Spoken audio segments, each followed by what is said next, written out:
The college football experience week 1 preview picks for Thursday and Friday on the Sports Gambling Podcast Network is brought to you by Underdog Fantasy. Sign up, but when you do sign up with the promo code TCE SGPN, that'll get you $1,000 in bonus cash over at Underdog Fantasy. Use that promo code once again, TCE SGPN. They just introduced college football best ball, folks. So hop over and try it over at Underdog Fantasy with the promo code TCE SGPN. We're also brought to you by Rhythm. Get your free 7-day trial period today by going to sportsgamblingpodcast.com/rhythm. That's RITHMM. That's sportsgamblingpodcast.com/rhythm. And remember, as always, folks, to let it ride. Hey everybody, Jim McMahon here, and you're listening to SGPN. Let it ride.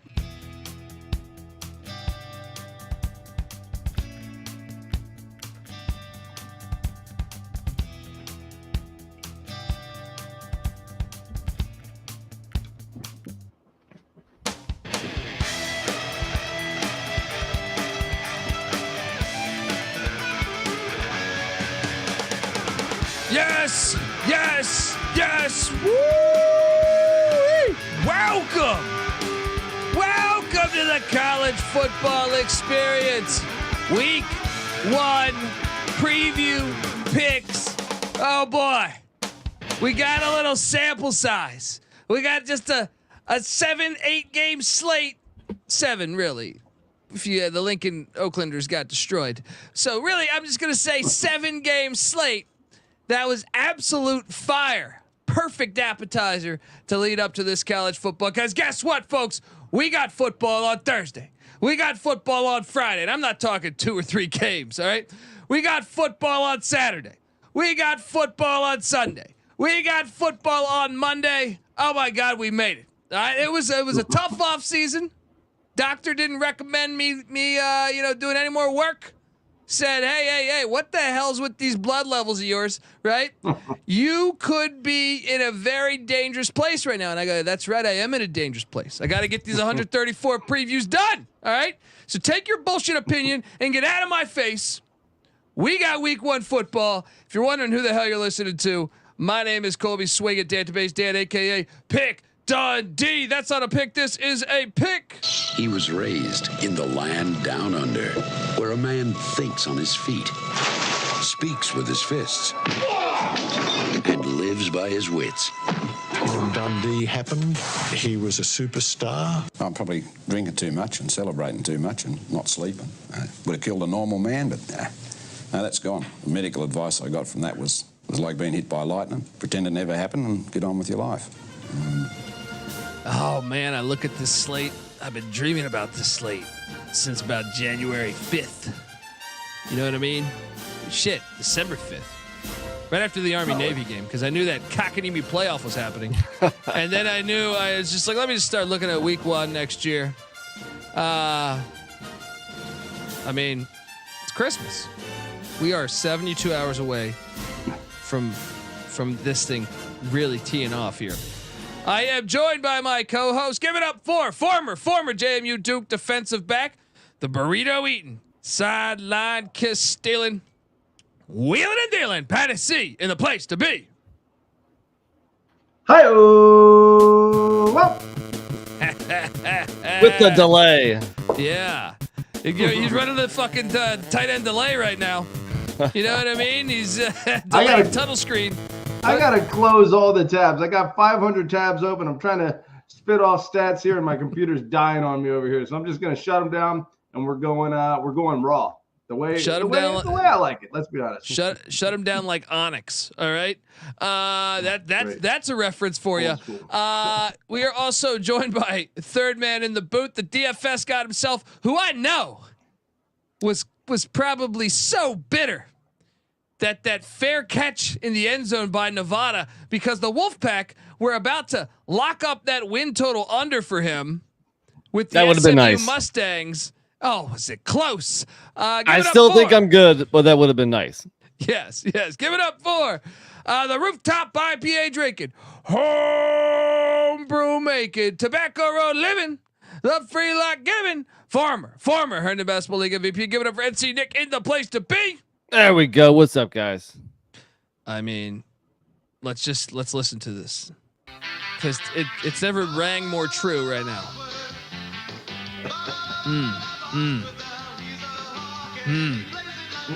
When you say it's never rang more true, what does that mean? It's football season. All right, I drive around LA with this playing in my car. Now we're ready for the entree. We're ready for the steak and potatoes. Yes, we are finally here. Shout out to Bryant Sanders in the chat. What up, Bryant Sanders? As we are here, he's a Georgia Bulldog fan, so they will not be talked about today. But NC Nick, me and Patty C got to react, and I know you were doing fantasy drafts and birthday parties and soccer games as the great father that you are. Although I would encourage, I personally think being a great father would say, honey, watch this Nevada Wolfpack offense led by Brendan Lewis. I saw a good chunk of that game, and they were pretty impressive. I mean, really, SMU. I mean, the good thing about, first off, dogs were barking, especially in all the games that included an FBS team. The dogs went 4-0 ATS, very close to being at least 3-1 straight up. 4-0 by over a touchdown. Each one by over a touchdown. Yeah. And I think, look at the new head coaches for New Mexico and Nevada. Basically, their statement is that we are no longer an easy win. We're going to compete. You come, especially if you come into our stadium, you better bring it, because if not, maybe we can get you. Now, ultimately, the thing you saw was a lack of experience and a lack of depth. And that helped, lead to the fourth quarter comebacks by SMU and Montana State. But fantastic games. Yeah. I mean, and just they need to learn some poor play down the stretch. Well, they need to learn how to win. You know what I mean? They've been losers for a few years. Yeah, but they're inexperienced. Yeah. I mean, they're not deep, and that kind of happens. Yeah. Now, NC Nick, does this encourage you feel even better about SMU's chances in the ACC based on off that performance? Well, I mean, the thing, if you're looking at, their running game, I mean, less than 3 yards a rush against Nevada. Now, SMU was only bringing back 2 offensive linemen, so that was a question mark. Now, they brought in some flashy names from the portal, from Power 4 teams to hopefully fill in those holes at the offensive line, but it didn't look like, at least they hadn't come together yet. So it kind of tells you that just because you see some names and some big programs of guys coming in to your program via the portal, it doesn't mean that they're going to produce, especially not right away. And also Lashley's decision to go with 2 quarterbacks, I don't like it. And you could tell that offense, especially in the first half, they were not clicking. Yeah, and they got penalized a lot. I'm just not sold on him being a legit head coach. I mean, we'll see. Maybe. Obviously, he won the AAC last year, so I guess I can't say too much. But what had his head coaching experience aside from that been? Has he been coordinator the entire time? Yeah, he was an OC with Manny Diaz at Miami, and Arkansas. Yeah, but we'll see. I mean, I thought they won with a favorable schedule a year ago. We know they spend crazy, but we'll see, because they definitely looked, undisciplined. And then I got to ask NC Nick, Patty Chalk over here had Florida State in the playoffs. Is Florida State still, they win the ACC, they're fine. What do you think? I did not have Florida State winning the ACC. Dude, I was singing the praises of Georgia Tech all off season. I think towards the end, Colby started coming around a little bit, and Patty too. Patty started, realizing that Haynes King was a legit quarterback. But I've been saying that since the second half of last year, that Georgia Tech is a solid team here. They have a very tough schedule. That's why we all took the points, and that's why we all said, or at least Colby and I said, a money line sprinkle was in play, and sure enough, it was. We hit on the under too. Hit on the under as well. Yeah, that's right. Yeah. I'll just say this too. Even if Georgia Tech did win that game, I don't think that necessarily knocks Florida State out of ACC title contention at all. But obviously, it doesn't yet. It's a little more challenging. But I mean, that's the, it's a little bit of a catch-22 here. If you're singing the praises of Georgia Tech, saying they're a legit program, and Florida State barely lost to them, then Florida State's obviously a pretty legit program too. Well, of course they are. I don't think anybody's saying that they're going to go 500 or anything, but It's just not a good start to your season. Sure. No, I agree. And Florida State, I just kind of assumed that the cupboard would be restocked a little bit because I didn't know some of the guys they had brought in last year, and they seem to have had a pretty good track record in the transfer portal. I mean, I can't say that for sure. Last year they hit in the transfer portal. Well, but that was just a lot of the transfers on last year's teams were like 2 or 3 year transfers. Like Jordan Travis transferred in like 2 years ago, and like Johnny Wilson and Trey Verse Benson were too. I mean, so they had been the program for a couple years. I mean, granted, like I think Keon Coleman was just there 1 year, and Johnny Wilson was still hit or miss. Like I mean, they blossomed into complete fruition last year. But no, Johnny Wilson was good at Arizona State though. Yeah, he was good. I mean, he was always a talented player. He just had he dropped the ball a lot, and he became a more reliable player. True, but my thing is like I don't see a Johnny Wilson at wideout for them right now. Like I don't see someone that even that was the knock coming into the season to me was that the receiving room. Now what was crazy was they were supposed to be awesome on the offensive and defensive line, and they got fucking pushed around. Right. And that's the concerning thing, because if that was your strength, and if that isn't your strength, then what is? Yeah. That game was fantastic though. Great watch as well.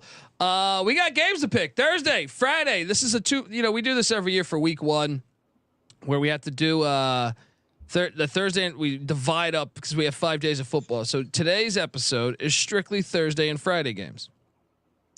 So buckle up, let's go. And want to tell you, and shout out to Kevin Kilduff that lives in Tallahassee. He says feels like they canceled Christmas in this town.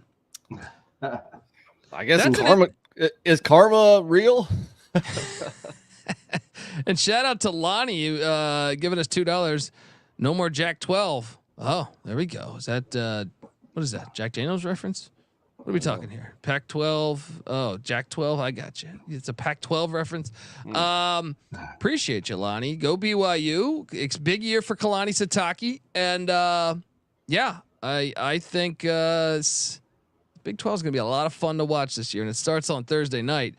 All right, folks, before we get to getting into these games and stuff, I want to tell you that it is football season. Merry football season. We celebrate this over the next 5 months. And right now, the Sports Gambling Podcast Network, which we're a part of, the merch store, 10% off everything in the merch store with the promo code football. Get yourself a Patty C burrito t-shirt. Get yourself a Mike Leach Swing Your Sword t-shirt. Maybe you're a fan of CJ Sullivan, the Bet Detective. That shirt's available. Pick Dundee t-shirts. All right. There's a slew of great shirts out there. Go check them all out. sportsgamblingpodcast.com or the SGPN app, which is free to download in the App Store and Google Play Store. Promo code football. All right. I got slides and everything, guys.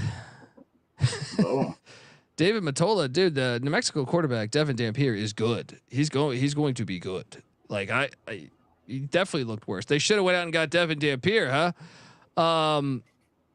And shout out to Jedi Twan. Let's go. Appreciate you. Let's jump into this because chronologically, let me just make sure I'm right. Let me just fact check all this. But we have chronologically, I believe, 3:00 Pacific on Thursday. We get bombarded with a slew of games. All right. Yeah. First up, NC Nick has this team perhaps winning the national championship.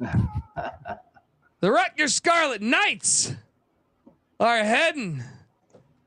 Well, no, they're actually at home and they're taking on the Howard Bison. The spread is Rutgers minus 36.5. It's a big spread, man. How do I do this with 3 on one side? There we go. 36.5. The over under set at 49.5. Howard almost beat Northwestern on the money line last year. Northwestern won 8 games. Don't disrespect the Jay Walker's alma mater. Shiano, obviously, they got a big injury at the linebacker spot, but 36.5. Gosh, man, I'll tell you this, man. About 2 or 3 days ago, it was 34. I felt so much better about 34 than 30, obviously than 36.5. But I'm saying that key number of 35, I could totally see this being a 42-7 game. I am still going to lay it with Rutgers. I'm buying in that this defense is super legit. They're always well coached on special teams. So I am going to lay it. As far as the over under at 49.5, I lean under. I think this could be a 45-0 type of game, a 45-7 type of game, maybe even 42-7. Like I said, and I would lose. NC Nick, what are you doing here in Piscataway? Well, unfortunately, we got a lot of big spreads to talk about. This is one of them. I'm going to lean toward Howard and taking the points. I mean, they're a solid program. They went to the Celebration Bowl, lost a close one to FAMU last year.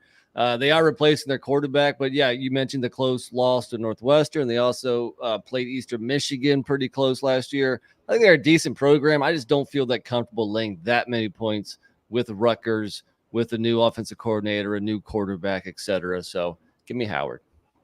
All righty. Do you have a play on the over under? I think the under is a smart play. No, I lean under too. Yeah. Patty C, Piscataway. I know you're big into, Greg Schiano and Danny DeVito and all that scattered ass there in Piscataway. Scattered ass. That's what I like. Let me tell you what. I think I'm with Nick on this one. Laying 36 with Rutgers is outrageous. I mean, they only hit that number, twice all of last year. So was that against the FCS though? They did stomp the one FCS team they played 52-3 against Wagner. So a 49-point win there. But I think Howard's better than Wagner though. They are. Wagner 4-7 last year. Howard 6-6. And Howard played in the Celebration Bowl. Almost won. Yeah, I have a newfound respect for not only HBCU football after this past weekend, but MEAC football specifically. Yeah, I mean, they only lost by 4 in the Celebration Bowl. They beat a Delaware State team that was essentially tied at half with Hawaii Saturday. And look, they've been playing pretty good football. Only lost it by 10 at Eastern Michigan, who's not that much worse than Rutgers. Well, maybe last year they were. But, yeah, I think 36.5 is too many. And I think the under is the play. Do you have a final score on that game? Off the top of your head, I'm going. Give me a 45-7 final. Late touchdown by Howard with 2 minutes left to get them on the board. But I still get the cover. Both. Oh yeah, that would be the over. I was talking to cover my spread. How about this then? 45-3. There you go. Or 6. They missed the extra point. Close. They missed the extra point. 45-3 would still be the over. Or no, 45-6 would still be the over. Oh yeah, you're right. I can't do fucking math. Math is hard. Math right now. I mean, this is basically like Giants Redskins, right? And Colby's taking the Giants. Come on. More or less.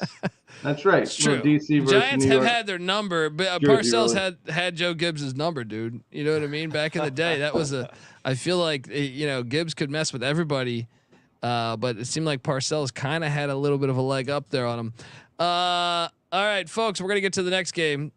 I wanted to get that Howard Rutgers game highlighted before we talked about the rest of this. But I want to tell you, the College Football Experience Week 1 preview picks for Thursday and Friday episode is brought to you by Underdog Fantasy. Underdog Fantasy Pick'em is giving you a chance to win 1,000 times the amount of money you enter, or play fantasy football the right way with Best Ball. Yes, Best Ball Mania is live with $15 million in prizes. They have college football best ball, folks. What are we doing here? Get on over there. We've been waiting for that for 20 years. NC Nick did an episode with Mack. Go check that out. You can now use specials and boost on all flexed entries. So sign up, and when you do, sign up with the promo code TCESGPN to claim your special pick plus first-time deposit offer up to $1,000 in bonus cash. UnderdogFantasy.com, promo code TCESGPN. All right, we are back. Richie in the chat saying, you're saying all that about Howard, you're still in Rutgers. I don't know that Howard's going to be able to score on this elite defense. I think that's the handicap there is, this defense is really good. And the special teams for Rutgers is good for a block punt for a touchdown. All right. They're not Iowa here. Let's not kid ourselves. Noah Clippett. All right. All right. Now we jump over to game 2 chronologically. Now I didn't put every single FCS game here. But when you have a rematch of the FCS playoffs, this is a banger on a Thursday night here. Youngstown State with that fire ass logo heading to Philadelphia, Pennsylvania to take on Villanova. For some reason, Nova's a 12.5-point favorite, which I struggled with this one because I just don't know. They should be a 12.5-point favorite. Villanova is, one of the. I mean, I guess both these are like blue bloods in the FCS. Now you look at what they got going. Youngstown did lose their starting quarterback, but quarterback Brady Shannon comes in from UCF. They also have Bo Brungard at the quarterback spot. They bring in 2 Cincinnati running back transfers, in Ethan Wright and Stephen Bird. They got 4 starters back on the O-line. Can that be a big enough factor for them to cover against Nova, which obviously, has been just so good, and Connor Watkins is back. He's, all preseason CAA at the quarterback spot. They got 2 good running backs with Isaiah Ragland and Jabril Mace, an NC State transfer at the wideout spot coming in, Devin Smith. It's always tough when you bring in a member of the Pussy Pack. Let me tell you that. Give me the points and Youngstown. This is a nice game though. This is, in my opinion, this is like the 4th best game or the 3rd best game of the entire Thursday slate. NC Nick, what are you doing up there with Howie Long's alma mater? I will do the same. I will take the points. You mentioned that offensive line returning, but also 1,000-yard rusher Tyshawn King is back, so they can lean on the run while the new quarterback gets his feet wet. Give me the points. Patty C. What do you think of these Penguins? Oh, what was it? They whooped their ass. Villanova whipped their ass by what? 17 in the playoffs last year. That was the last game Youngstown State played. You have to figure they're licking their chops for a little revenge. I got them covering 12.5. Yeah, this is a fire game though. Next up, we head to Raleigh. Where the hell is Weehawk when you need him? Kerwin Bell, who has revived Western Carolina football. They hadn't been relevant since fucking Clyde Simmons. All right. Cole Gonzalez is back at the quarterback spot, but they're all American running back now. Heads out to Pitt and Desmond Reed, and a few other playmakers for them head out to Pitt as well. So the running back spot looking open, but hey, Branson Adams, Corey Reddick, Jalen Williams, all going to be, I think I'm intrigued to see who gets to start. That offense flew last season though, man. That was one of the best offenses in the FCS. The problem is the Pussy Pack is loaded on the defensive line always under Dave Doran, really. The Pussy Pack's laying 33. The over-under's at 61.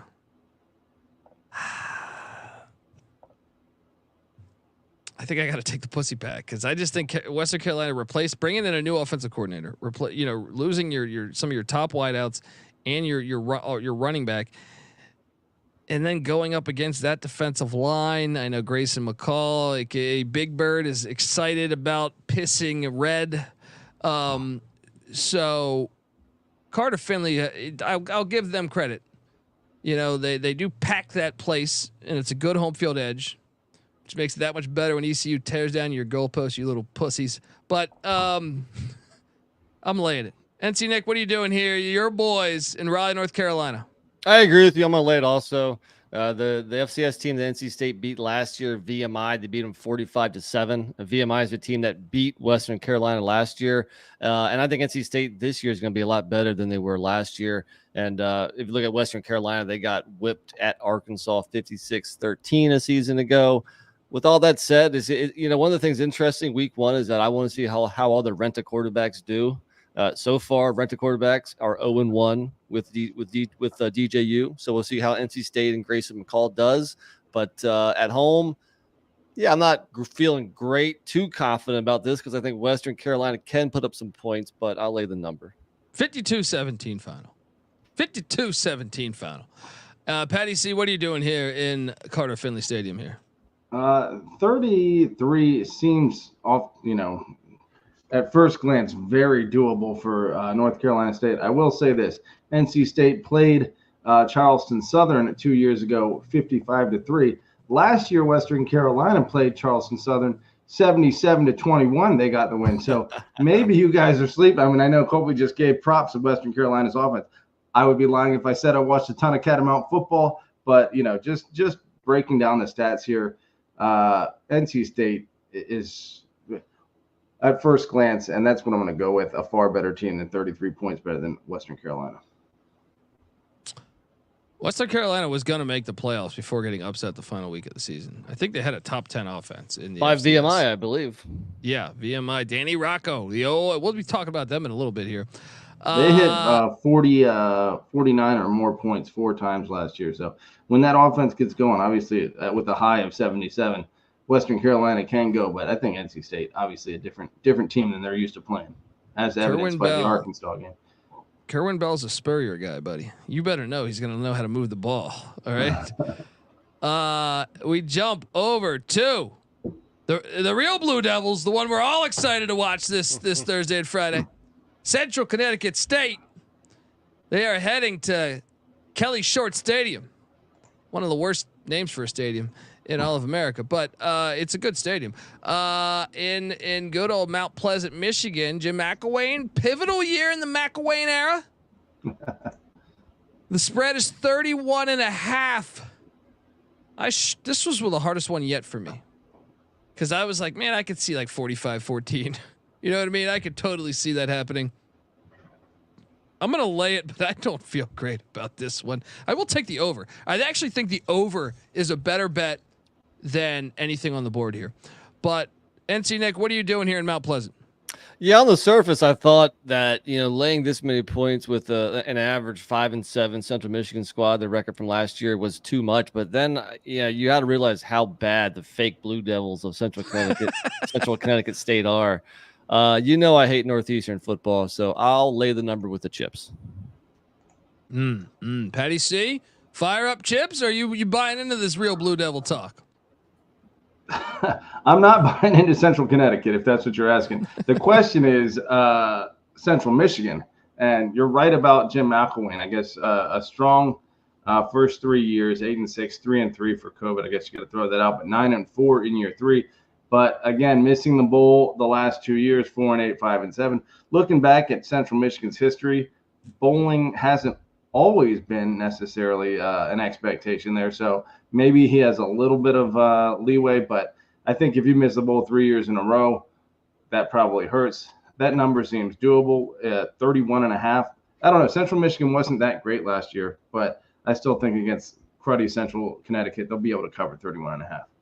Yeah, and we'll see, if Bert Emanuel Jr. gets the start, that's, if because they kind of loaded up on wide receivers, and he's more of the running quarterback. They brought in the other transfer from Iowa at the quarterback spot, not Deacon Hill, unfortunately. But I'll lay it too. Next over, we jump to, Terrell Furman's boys, the Aggies of NC State. Vincent Brown enters year 2.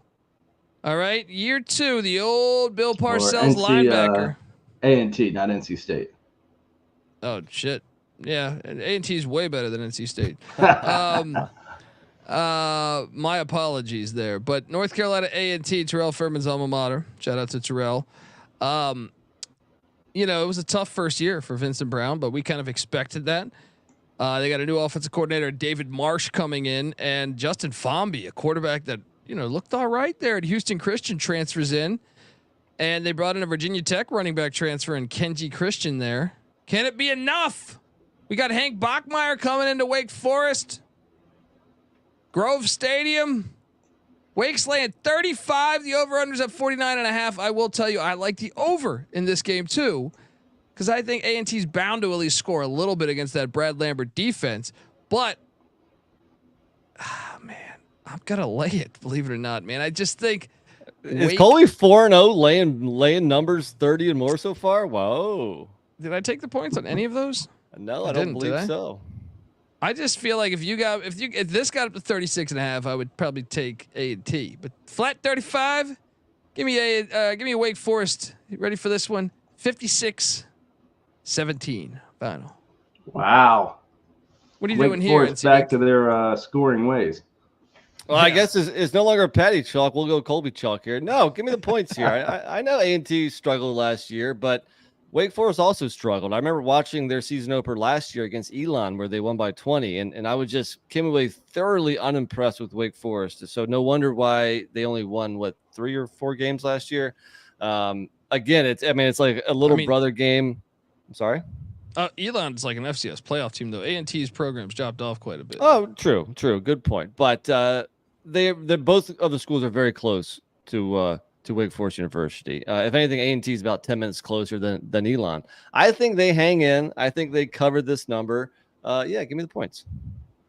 All righty, Patty C, are you on the same boat? You just taking all the points in these one gigantic games? One of the points, sorry, I forgot to make. I don't trust Bachmeier. You know, I haven't seen him play good football since Trump's first term. So, yeah, give me A&T. Well, his first term, you're saying he's already the second president, you're saying, huh? Or the next president, I should say. Yeah, he's already counting those chickens, apparently. Yeah. Place your wagers, folks. I know, right? No comment. Wake Forest last year, I think a little bit slept on. I think everyone thinks about that 4-8 record and says, okay, all the transfer portal finally caught up to them a little bit. Only lost to Clemson by 5, only lost at Duke by 3, only lost at Syracuse by 4. I mean, if they get those 3 wins, then it's a pretty successful 7-5 season. So, you know, 1-score games could have gone their way. Meanwhile, A&T 1-10 with 1 2-point win. It's tough to give them a lot of credit, but to their credit, they also, you know, kind of were at least able to score, as you guys pointed out, in those games. So expecting Wake to fully rebound and completely dominate them is asking a lot, but I do think Wake probably rebounds. I think last year is a little bit of an aberration for Dave Clawson, and I think Wake returns to its high-scoring ways. Yeah. Let's go, Patty C. Jump on Dave Clawson. NC Nick's a hater over there, down there in Carolina. All right. All right. Let's jump to the very next game. Actually, before I get to the next game, I want to tell you, the college football experience is brought to you by Rhythm. Have you ever wanted to create your own sports betting model for football? Do you even know what a sports betting model is? SGPN's proud partner Rhythm is the #1 AI-powered sports betting platform that helps provide bettors of all levels the ability to build custom predictive betting models in seconds and get predictions for betting on money lines, spreads, totals, and props. Build your own model. Copy, or you can just sit back and copy one of the top models out there, you know, for the leaderboard. Or you could press build a model and put what you like, and Rhythm will build around that. They'll give you predictions for every game and player prop. And they just have just a slew of stats, research, and trend analysis to give you even more betting insights. The Rhythm College football model loved Delaware State in the points, and so did I. Cash that thing on the island. Build your own model and get ready for week 1 college football. Claim your free 7-day trial today by going to sportsgamblingpodcast.com/rhythm. That's RITHMM. That's sportsgamblingpodcast.com/rhythm. All right, next up we go to. Oh, I had to make this one gold as a nice the amount of messages or comments on our UCF preview. Fucking hilarious that they still. I lean into it and they still don't realize that I'm purposely joking. It's almost like you insulted their mom. It's like you insulted their mom or something. They get so bent out of shape that you still include the golden in there. It's like, and it's like, what's their color? Yourself. They still have gold. They still put gold on their fucking collar. So it's like, you still are golden. No, we're the Knights. We're no longer the Gold Knights. We're just got rid of the golden, motherfucker. You keep saying that, right, motherfucker? All right. Some guy goes, I give you a golden thumbs down. Right? I'm like, I can give a fuck, dude. All right, give me, please. You watch the show. I already won. All right. I'll give you a golden shower. Oh man, New Hampshire. New Hampshire's been a good FCS. Patty C knows that. They probably ruined JMU's season a few times. But Max Brosmer's gone. He's now starting at Minnesota as their quarterback. Now they did interesting, Nick. They brought in Seth Morgan, who was the quarterback of VMI during the COVID season. That's right. When they won the SoCon night, and he was at Shepherd last year. He bounced all around. So Rick Santos going out there, going deep sea diving, bringing in Seth Morgan, but they're catching a gigantic number, 40.5 at the moon bounce there. The over under 63.5.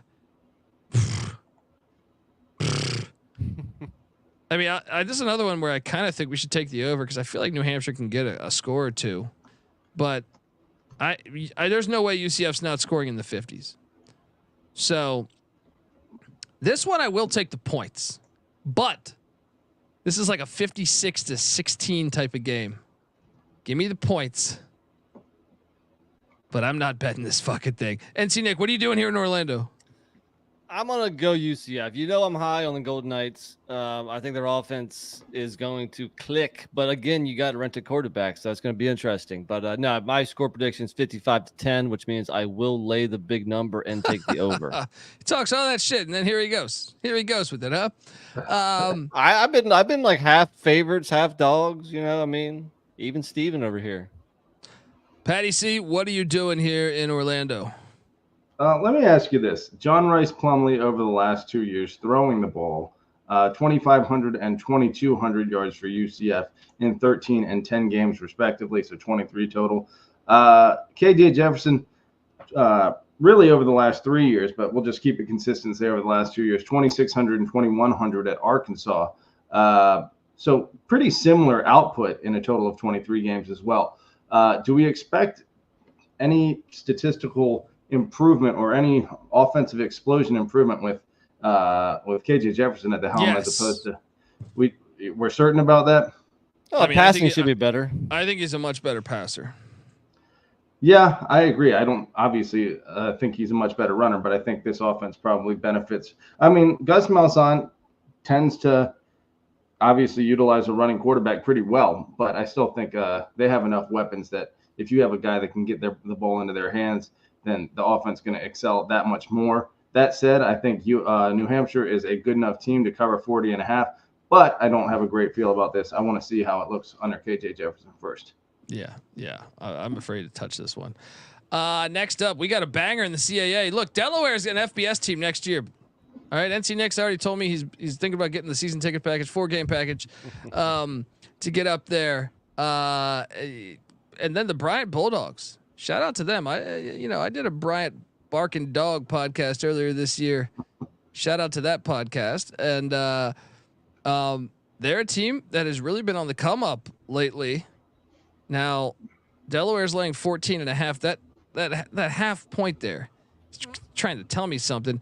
And Delaware with Ryan Carty there is this is year 3 for him. I think they're loading up for that move to the FBS. They're not eligible to make the FCS playoffs, which is such a stupid fucking rule, by the way. Does loading up mean waste a season? Yeah. Well, it's just like waste a season and waste your product. They're like one of the best teams in the FCS.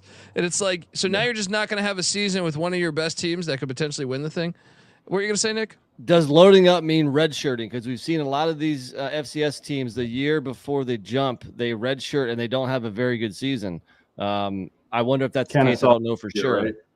Yeah, but, we don't know that, but I can tell you this: they have like one of the top-rated offensive lines in the country, and Ryan O'Connor back at the quarterback spot. Now, I think one of the fascinating things here is what Bryant has done. They're new to the CAA, and I actually think that, they're they're in Rhode Island, right? Rhode Island, I believe, and they're one that Smithfield, Rhode Island, yeah. And they're one that really brought in Jared Guest, the quarterback from Coastal Carolina.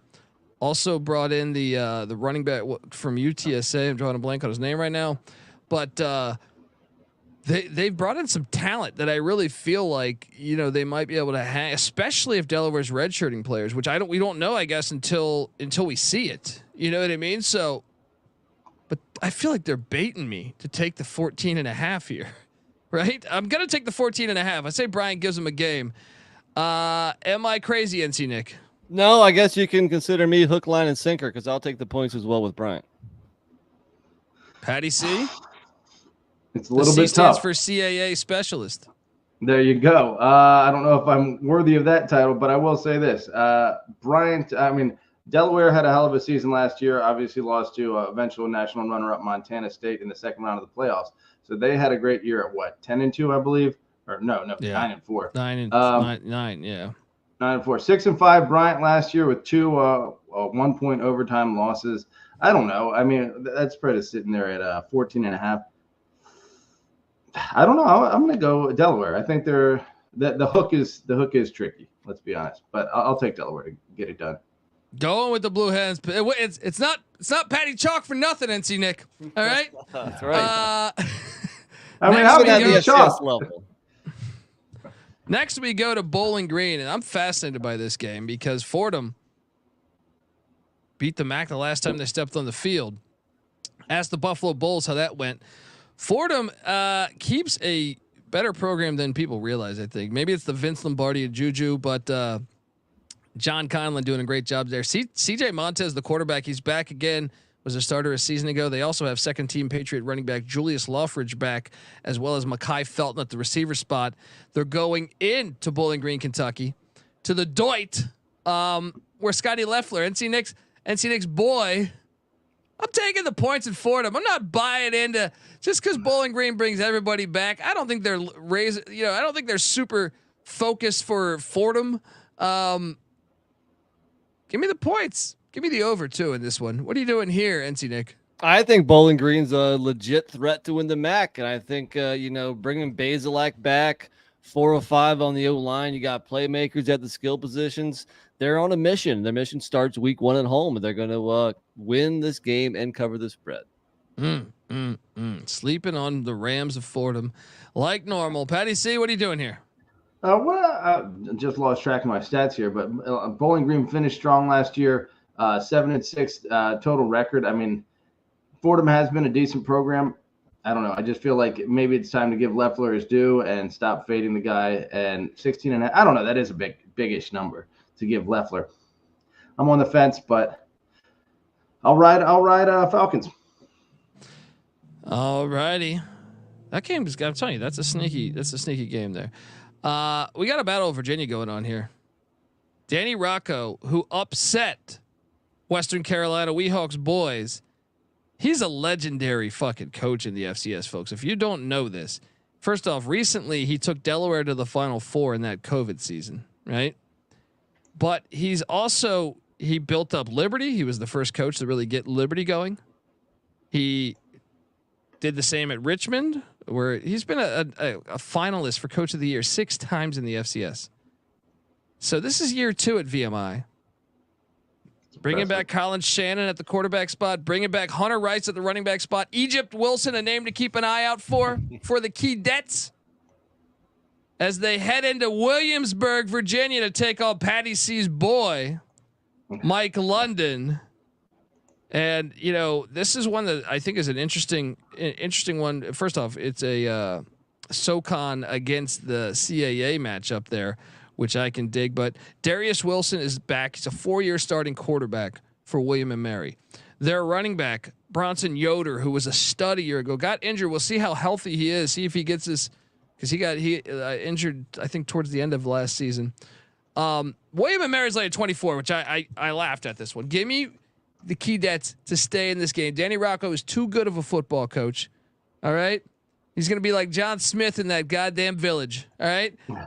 So let's go. NC Nick, what are you doing here? I'm on the same side as you. I mean, but do we finally have a lock? Are you locking this, Colby? Yes. Let's lock this.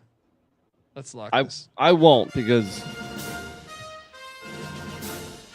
What? Because what? You don't have. You don't have the cojones because I haven't seen either of these teams play in a few years. But I will go on your side.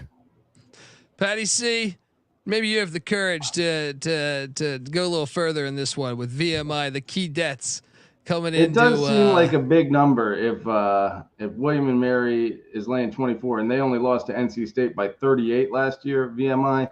So yeah, I'll roll in with you. I don't know. I mean, it was a little bit of a down year. A couple years ago for London was really nice. Last year regressed to 6-5. So do we expect him to bounce back? He does have national championship credentials from his time at Richmond. So I think he is a capable coach at the FCS level and maybe even at the FBS level because look, it's been hard for a lot of people to do well at UVA. So that doesn't necessarily end up being a huge knock on his resume. But still, 24 points is a lot versus a VMI team that's pretty good. Not a huge home field advantage at old Zabel Stadium. So let's go Keydets. I'll lock it with you. There we go. A little battle of Virginia. NC Nick over there. This guy has locked up anything. Has locked up anything over there. Give me a decent spread and maybe I will. Well, next, Lafayette, who sneaky good last season in the Patriot League, upset Holy Cross, won the Patriot League. Don't sleep on Lafayette. They bring back Dean DeNoble at the quarterback spot, Jamar Curtis and Troy Bruce at the running back spots, and don't sleep on Elijah Stewart at the wide receiver spot.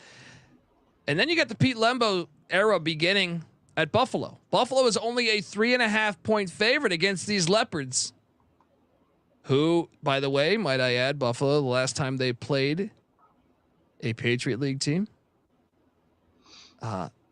they've lost twice in a row. Holy Cross and Fordham getting them. So watch out for these Leopards. Buffalo's only laying 3.5. Vegas knows that the Patriot League runs through the MAC. All right.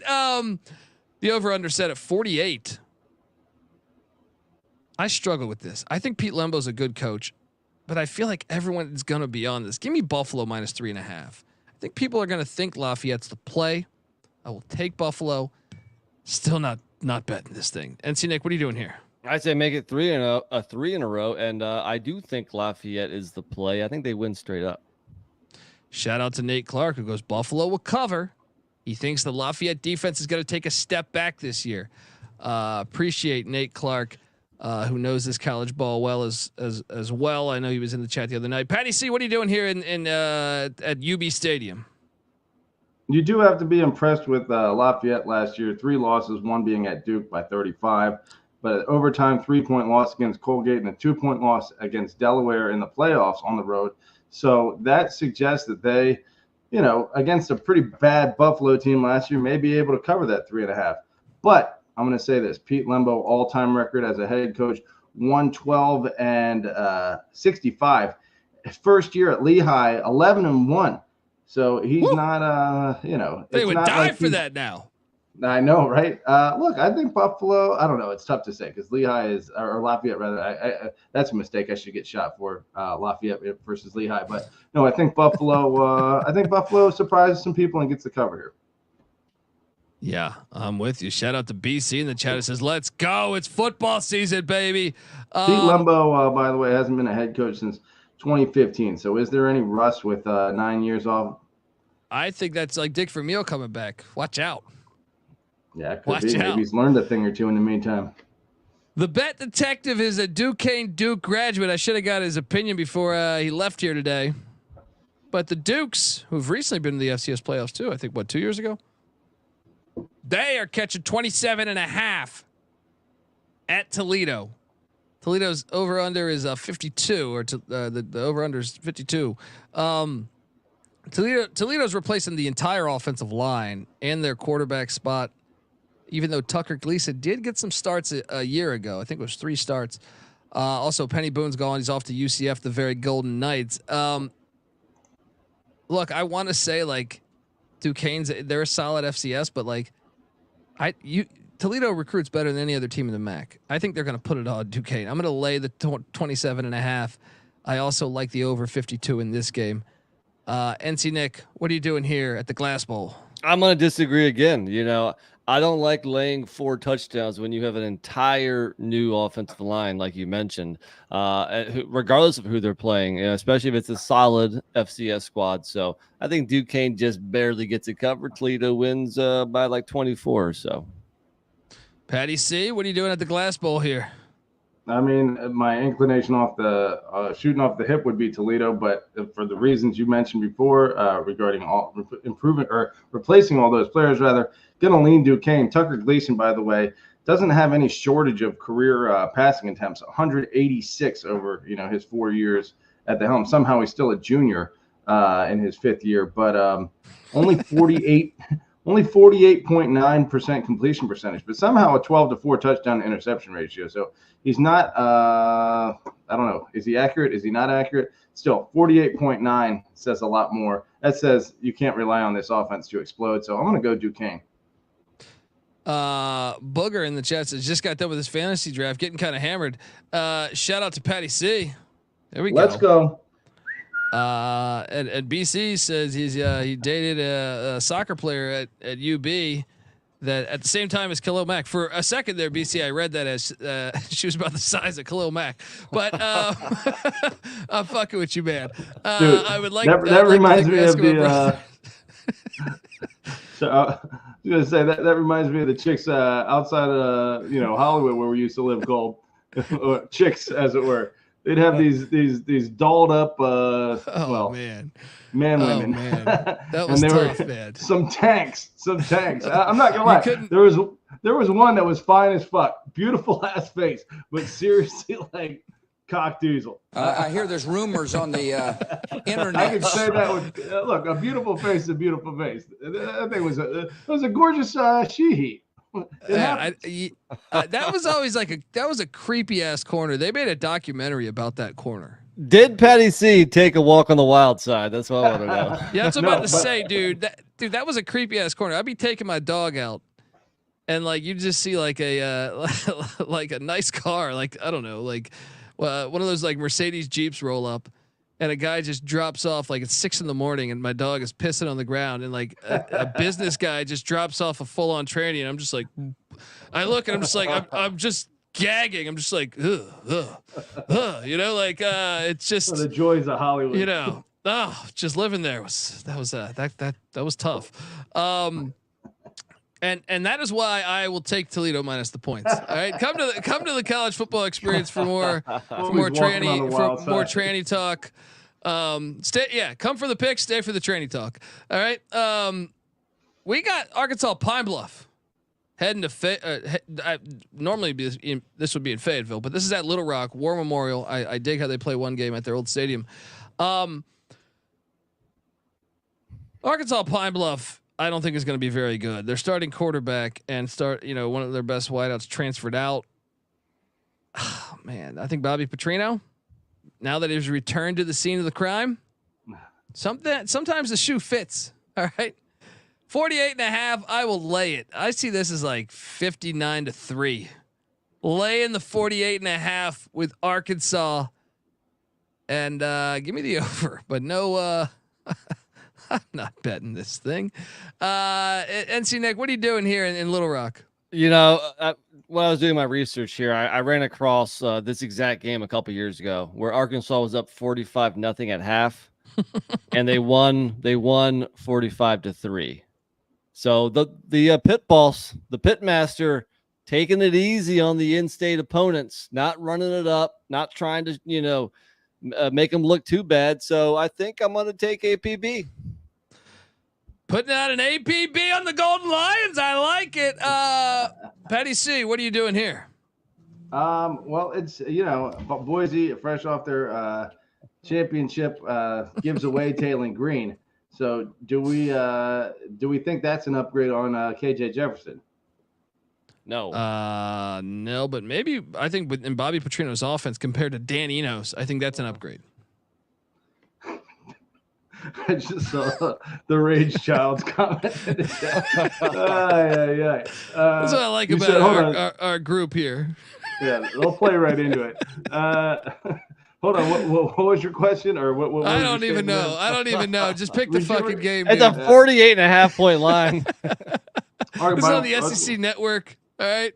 Look, I think I wish Taylor Green was less of a dual threat, because I think Bobby Petrino works with primarily passers best.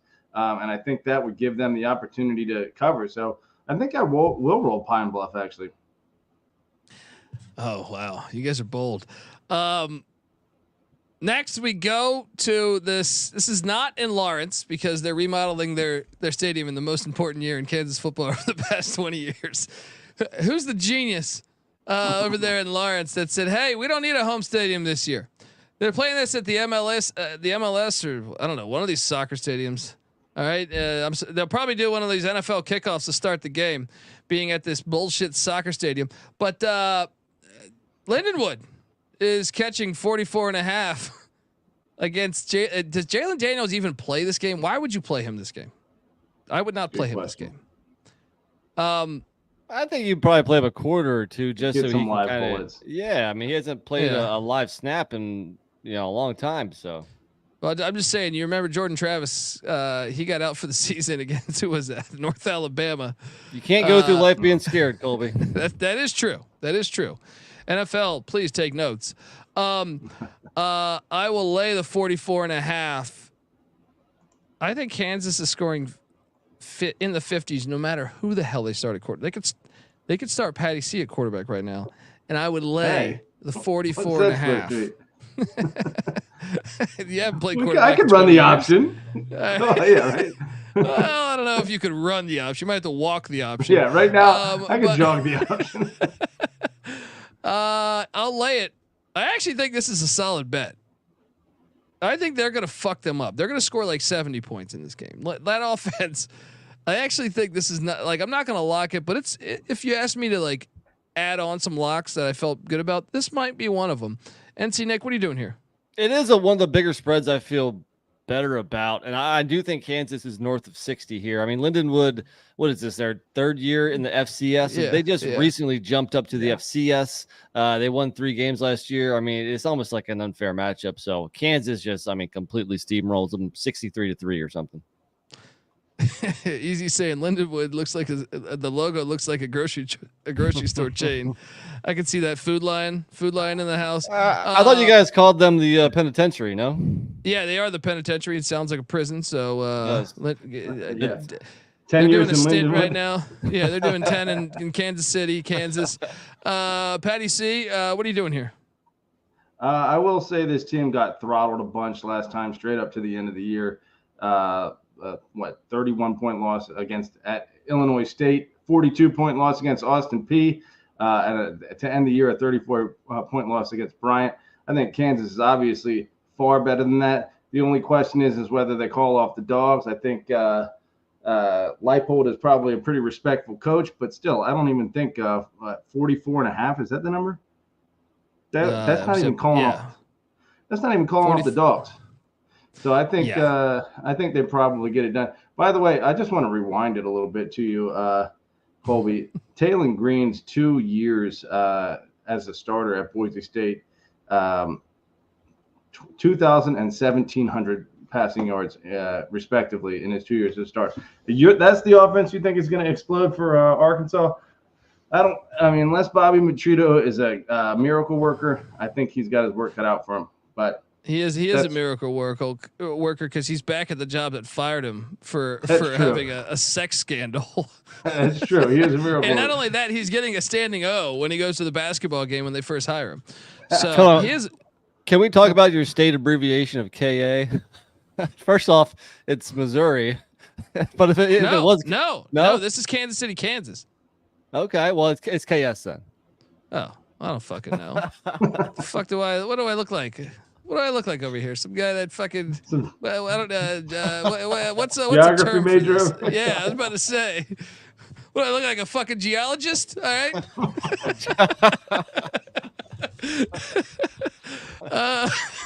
Next up, we got Alcorn State heading to Penetrope Stadium there in Birmingham, Alabama, to take on Trent Dilfer's Blazers, the fire-breathing Dragons. UAB's laying 26.5. Alcorn State's breaking in a new head coach. I'm always weary of that. Fred McNair era is gone. So I'm going to lay the 26.5 with UAB. I also think the over 55.5 is a slam dunk. This is another one, much like Kansas, where I feel pretty fucking good about this. Game one, overhauling an offensive system, a defensive system. I just think it's going to take some time for Alcorn State there. NC Nick, what are you doing at Penetrope? It is definitely Colby chalk here. Laying a lot of big numbers, but I'm with you on this one. Not only do they replace their quarterback, their coach, but also their 6th-year quarterback, Aaron Allen, is gone. And the one thing Trent Dilfer and UAB quarterback Jacob Zeno did towards the end of last year was put up some points. So, I think UAB covers. This might be Lockworthy, dude. What did Trent Dilfer do though? Is so that offense flew. Impressive. They got Mort. Mort's son is the OC. I forget his first name, but you know what I mean. Yeah, I guess aside from the Navy game, they did last four weeks or 3 of the last 4 weeks. 45 points against Florida Atlantic, 34 points against Temple, 42 points against North Texas. So maybe you're right. Maybe that offense started to go, and 26.5 is an attainable number. Alcorn State 7-5 last year though, and ended the season with a nice win over Jackson State. I don't know. I guess I'll roll with you guys. I guess I'll roll at UAB. Whoever gets it going. I'll tell you this: if you're looking for a tease, you bring this thing down to what 20.5. You're hitting. I like that idea better. Yeah, tease that with tease it with Kansas. Yeah, bring Kansas down to 37. Honestly, I would tease that with Kansas, and then I'd bring Toledo down to 21.5, maybe, or Arkansas down, maybe. Yeah, the Arkansas angle, or maybe UCF down to I don't know though, because that one, this one, bring Wake down to 29. All right. I'm sorry, you're getting carried away. But next up we go to. Have these games been exciting so far? All these 40-point spreads. Not exactly. Here we go. We're getting interesting. The Demons of Northwestern State. I do like that logo. You guys like that logo? Pretty badass. Yeah. Solid. Yeah. It kind of copies Nebraska too much though, right? Yeah, a little bit, but it doesn't have the fire, the fork there in the fire. Or the state of Louisiana. That's true. Yeah, not really. It just has the letter N. I think you need a different font on that end, please. Okay. I don't even think that's Nebraska's font. I think Nebraska. It's like Northwestern. Has Why wouldn't you say lines. Northwestern first? Maybe that's what I'm thinking of. I don't know, one of those Big Ten West schools. I don't know. They're all the same. Well, I can tell you this: Northwestern State is well, I want to take the points so bad here just because I feel like but Tulsa's offense towards the end of last season, Northwestern State hasn't been a horrible program. Besides recently, but I'm saying like 2-3 years ago, they were actually all right. They're breaking in a brand new head coach. I can't take them here. I'm sorry if you already mentioned this. What happened last year with all the forfeits? There was one of their players was involved in a shooting and died, I believe, or I don't know if he was. I think he got shot and died. So they and then their coach resigned. It was just a crazy season. So. I think you lay it here at H.H. Chapman Stadium where Steve Largent used to catch touchdowns. All right. Lay that thing. And honestly, dude, am I crazy? But these overs are all going to hit, right? I think Tulsa's in the 40s, maybe 50s alone. I like this one maybe even more so than the last one we talked about. I am high on Tulsa this year. If you look at Northwestern State last year, they lost to La Tech by 30. Year before they lost by 54 to Southern Miss. I'm definitely laying the points. And again, this is another prime one where maybe tease it down to cover yourself, but I definitely like Tulsa. Yeah. Patty C, what are you doing here at H.H. Chapman Stadium? Tulsa super impressive in a 2-point loss effort against Tulane last year. So, I don't know, 7-point loss against North Texas to end the year. So, they did suck for a few weeks there, but I think they got it together toward the end of the year. Number 31.5. I have no feel for this game, if I'm being honest. So, take my opinion with a grain of salt, but I'm going to go Tulsa, I guess. There we go. And check out Nate Clark's top 25 on Substack in 19 minutes. All right. Appreciate you, Nate. All right. Jumping over. Now we got the Racers of Murray State. Catching a clean 47 at Faro Field there. The over under at 57.5. NC Nick's got Missouri playing Rutgers for the national championship, and 47. Give me the points, man. I don't know that Missouri just gonna knock down these Racers like that. Let me tell you the Missouri's games against FCS opponents since COVID. They won by 31 over Southeastern Missouri State, 17 over Abilene Christian, and 25 over South Dakota. So now they're not really. Murray is the worst of all those, but true. Yeah, but they're not really, just crushing opponents early on. I'm gonna take the points too. Yeah, let's go. Give me the points, Patty C. What are you doing? Still, this team absolutely lit up LSU, even in a losing effort.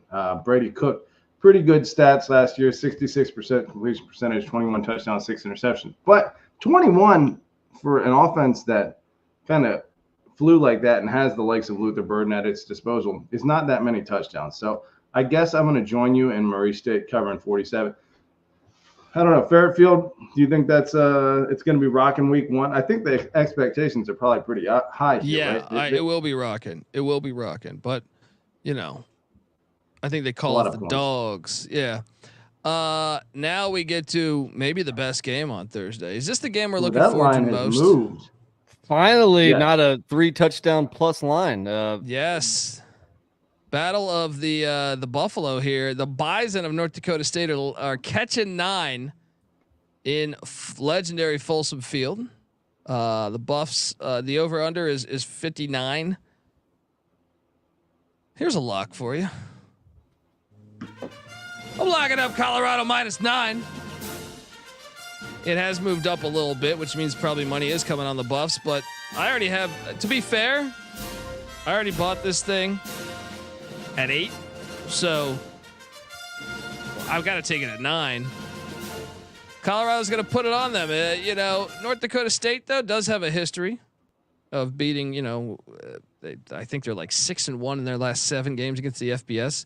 So very stupid game to put on the schedule, but not for college football fans. All right. Stupid for if you're building a program. For us that get to sit back and watch the games, it is a great fucking game. NC Nick, what are you doing here? I'd lean over also with the way Colorado's defense played last season. So, but I do think that D-line will be impressed. Will be much better. Easy in the chat says DK had 78% of the money on the Buffs. Well, sometimes the public wins. I'm on Colorado also. I think teams that will be able to push Colorado, around with on the defensive line or the offensive line, those are the teams that's going to give Colorado problems.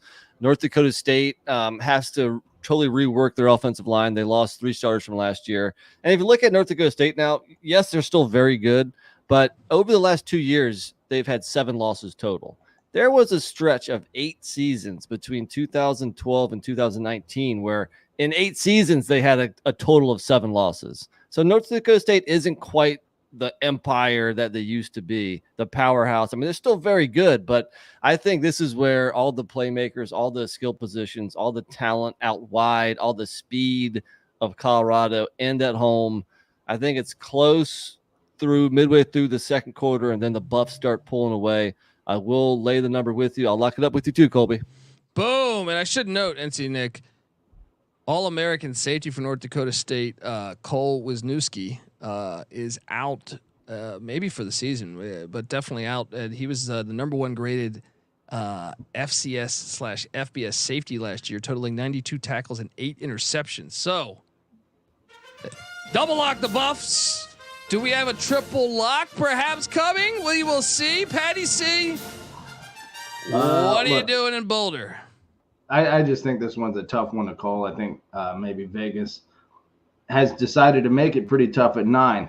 That's what they try to do. But Colorado last year, what wins did they blow out their opponents? They had a 3-point win against TCU, 8-point double overtime win against Colorado State, a 3-point win against Arizona State. They blew out Nebraska, and that was with Jeff Sims. I think North Dakota State is probably a better team than Nebraska. Obviously, though, all they have to do is win by 9. I'm just not confident enough in Colorado in the trenches. And I think North Dakota State is well enough coached traditionally that they'll have a game plan that's going to keep them in it. I will say that Shedeur Sanders and the clips that I've seen of him, even last year, but certainly in camp, look great. He looks sharp as hell. And presumably all their playmakers and all the speed that they had on the edge last year will show up again this year. So it is dangerous. It's a game that Colorado could just have such an edge that, like Nick said, maybe mid to late third quarter, they just start pouring it on. But I don't think so. I think North Dakota State's going to bang with them and keep this game close to the end. So I think Colorado in a close one. Give me the Bison. Oh, there you go. I think Lock battle? Oh yeah, you gonna bet? I'm not locking. Oh, no, okay. Ah, come on. I mean, yeah, but Deion could easily. I mean, it could be an ass kicking.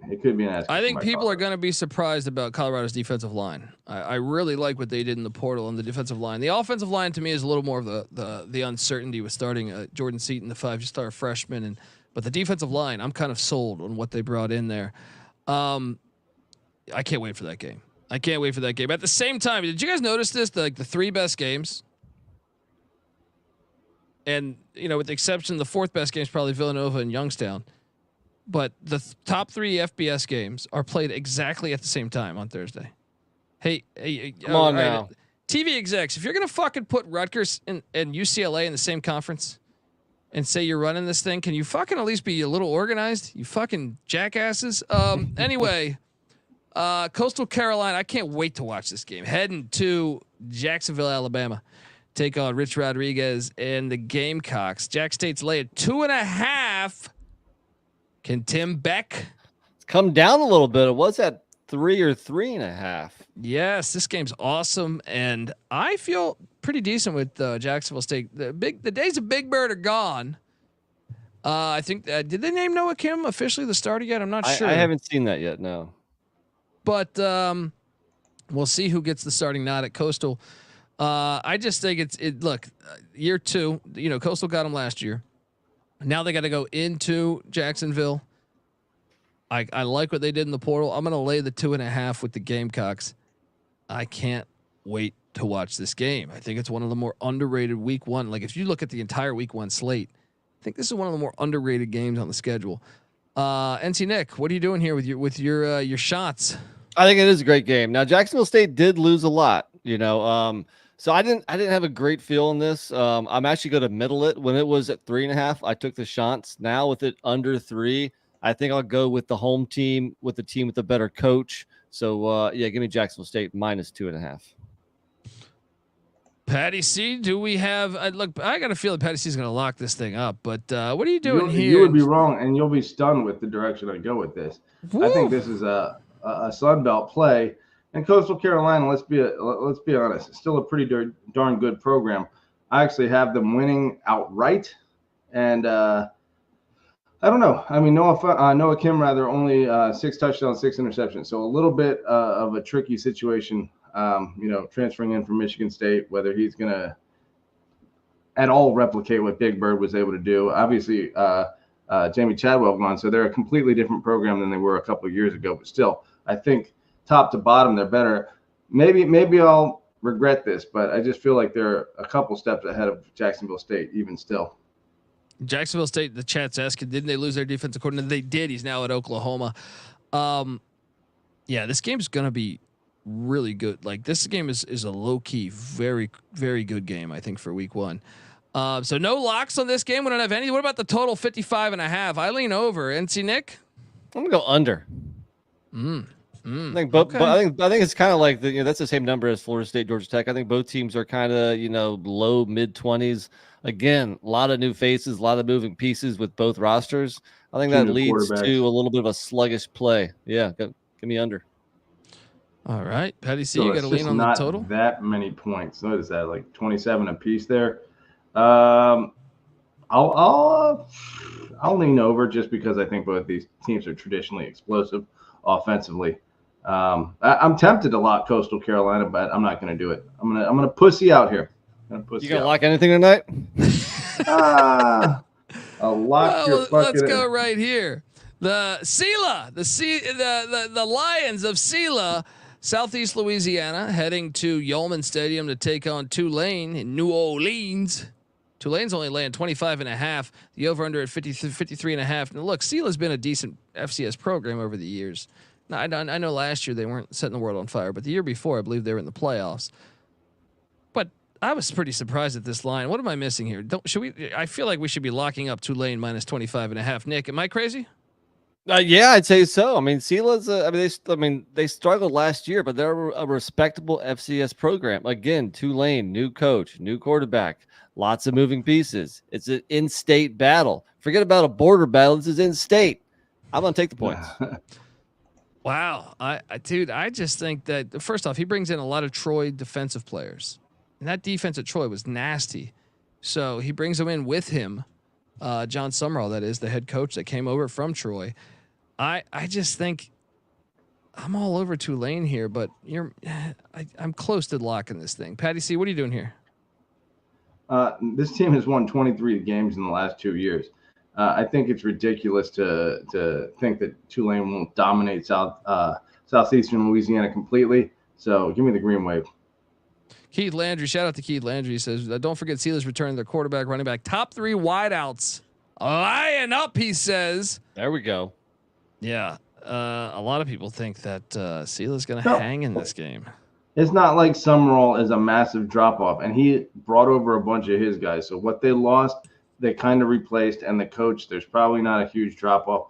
I think 25.5 for a team that beat USC in the Cotton Bowl a couple of years ago and probably should have beaten Ole Miss last year. That's you know what? You want to lock, Nick? I'll lock Tulane here. Fuck this. There we go. Finally, Patty C. Patty C, locking up the Tulane Green Wave at Yeoman. I'm close. Stay tuned. Check the picks page, sportsgamblingpodcast.com, or the SGPN app, which is free to download in the App Store, Google Play Store. All right, now we jump to a big one. I'm surprised this line has crossed 0. When I was, looking at the lines like 4 or 5 days ago, Minnesota was a 2-point favorite. Now North Carolina currently a 1.5 to 2-point favorite. Shop around. Surprised by that, especially crossing 0. The over/under's at 50. The Tar Heels are going to NC Nick, Max Johnson, but they're going to split time. Is that what I thought I read? That's what I've heard. So think SMU. I'm on Minnesota. I think Minnesota. I like when everyone thinks flex team's shit because that's when he wins. Give me Minnesota to win this outright. I like the under 50 as well. Yeah, I think I'm guessing that the reason for the line movement is that Gopher receiver Daniel Jackson and running back Darius Taylor have injury designations. Maybe that's scaring some people off, but I'm Max all Brosmer, baby. Yeah, I think I'm all over the Golden Gophers here. I'm fading UNC this year, especially if they're doing a 2-quarterback thing. They only bring back one guy on the offensive line. Last year, UNC was just 1-3 ATS on the road. And look at Minnesota.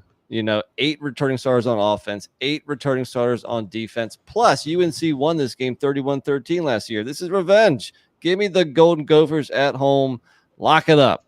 Ooh, I might join you. Oh, God, wow. I want to join you. Let's go. Let's go. I'm going. Lock it up. This North, like the Tar Heels, always talking their shit. We had a guy in there on Saturday night saying, "What's with the profanity? Can't watch a show anymore without profanity." Patty C, do I need to convince you more? First time watcher. So yeah, what do you got?